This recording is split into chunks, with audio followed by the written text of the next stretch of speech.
What up, Jam fans, and welcome to this episode of Jam Talk. Jam Talk, Jam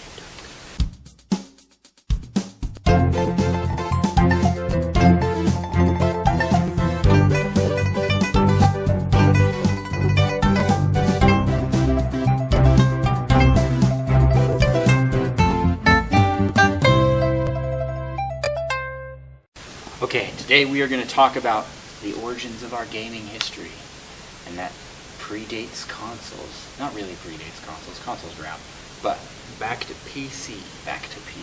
And all the way back to Rita Rabbit. Yes.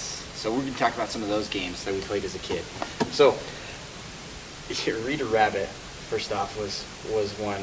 All I remember from that game is a clicking game where he popped on the screen and he played a Where's Waldo type thing, and you had to find Rita Rabbit. And you have to click on the rabbit he was jumping between paintings or something like that, and you have to find him in the picture. Do you remember that? He was on like a slide on one, and all you could see was his ears. Yeah. Yeah. That's all I remember from that game. Well, I didn't learn to read. I just learned to find rabbits on slides. I remember it got pretty hard. Those games, I struggled because they'd go up in level. You know, they'd be like first grade, kindergarten, 2-year-old. Like, freaking 2-year-olds play computer games. And we learned a lot from it. Recently, I spent like over a month trying to, a few months actually, trying to remember this computer game. You know what I'm talking about? Yeah. And I'm like researching it in Google, typing everything I can find, like cooking game, kids, Fisher Price, just looking up all this stuff. Finally figured out what it is. It had this little cooking mini game in it, and it was Learning in Toyland. I do not remember that game like at all. I do. I love that cooking game. You break the little eggs, mix them together, whisk it. I don't know. I was making cookies. Yeah. And then there's the whole series, like the Pajama Sam. And then there were other ones, but Pajama Sam was the one we had. There was like Freddy Fish. Mm-hmm. And Freddy Fish, yep, the car one.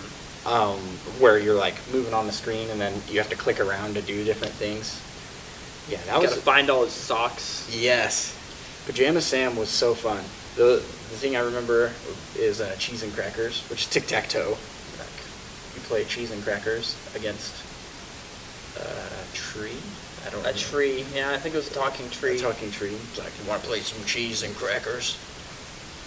I remember playing that like a whole bunch. Probably the best part of that entire game, though, was the carrots. The carrots? The revolution in the fridge? Yes. You got the hippie carrot. That had to free all the carrots. Yeah, and the fridge. He had stolen Pajama Sam's mask, so he was like, I've got to protect my identity as I start this revolution. It's super funny. Like, I'll give you the mask back if you help all those carrots out of the cage. So you just like open the fridge. I'm like, we're free! But I don't remember. There was some sort of challenge to get there.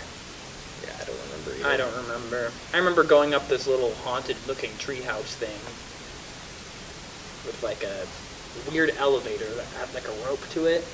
Yep. I don't know. I remember that. And then you go in, and the bad guy's not even a bad guy. And then the boat that can't swim. Yeah. I'm floating. Do you remember it? Do you remember his voice? Yeah. I'm floating. I'm really floating. And how you convince him to like take you places is you literally find a piece of wood and throw it in the water. He's like, "What? Wood floats? This is amazing." He had no idea you could float. I remember that. So Pajama Sam was one we spent a ton of time on. But then there were some other computer games, like educationally type games. Like, do you remember? I do not remember what this one's called. It was like Math Mountain, where you're a hiker going up the mountain and you get snowballs from elves and doing math challenges. Yes. Yeah, that one was fun. What's the Boondini, something like that? Zoombeanies. Zoombeanie. I was way into Zoombeanies. Zoombeanie, where you make the pizzas. Yes, and you get as many Zoombeanies to the end as you They're can. little ball things with springs or whatever. They all have roller weird blades and different yeah. feats. That was fun. I'm trying to think. There was another one. Oh, did you play? This is probably before your time, but the Fisher Price. Yeah, game? the ones that came with the sets. With the play sets. Yeah. So you get yeah. like I we had the remember getting into the Cowboys, cowboy and the castle one. the Castle, and the Pirates. I don't remember playing the pirate one. I don't think I played that one. We played all of those, and they were the same kind of deal. All these games are ones where there's a character on screen and you can move to different rooms, but then it's all click interaction. I specifically remember the cowboy one because what you're trying to do is get all the gold. Yes. Oh, gold. Gold bricks. Gold bricks. Yeah. I remember that. Do you remember shooting people out of a cannon with the guy with the handcuffs? No. Yeah, so you like shoot different things out of the cannon, and you get to pick what you load into the cannon, and he just shoots it. It was totally. I don't remember there being any point to it, at all. but it was just goofy stuff. Kids love goofy stuff. I That's good guess. stuff. Now we got iPads and stuff. Kids are missing out on interactive learning games for old PC. I think you need to reboot those. Yeah. Get those back up. They still make them. You can still get this stuff offline. They're pretty cheap. Still get this. Come on. You gotta get your kids into this. Yeah, you can go Pajama Sam. Yeah, Pajama Sam. That'll be good. All right. Thank you so much for watching this video. As always, Yes. like if you like. And share if Share you if you care. care. Subscribe for more awesomeness. All right, see you guys. Bazinga!